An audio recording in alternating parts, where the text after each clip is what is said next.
Ty vole, tohle je to fakt debilní formát. Já to musím nahrávat normálně, takhle přes foťák, takže budu to nahrávat přes foťák, protože to má 10 sekund, vole, nebo kolik, když to budu dělat přímo přes YouTube. Každopádně, jo, chci vám ještě vysvětlit to číslo, které je vždycky v rohu. První číslo znamená den, druhé číslo znamená, kolikáté je to video v tom dni, což asi jako už nebudu muset dělat, když to teďka točím normálně přes foťák, což mi zabere minutu úplně na pohodu. A třetí číslo bylo celkový, kolikátý to je video.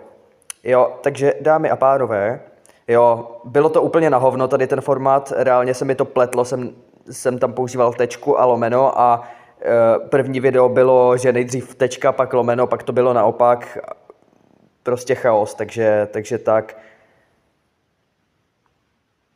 Ale ta minuta mi asi nestačí, budu to muset praktikovat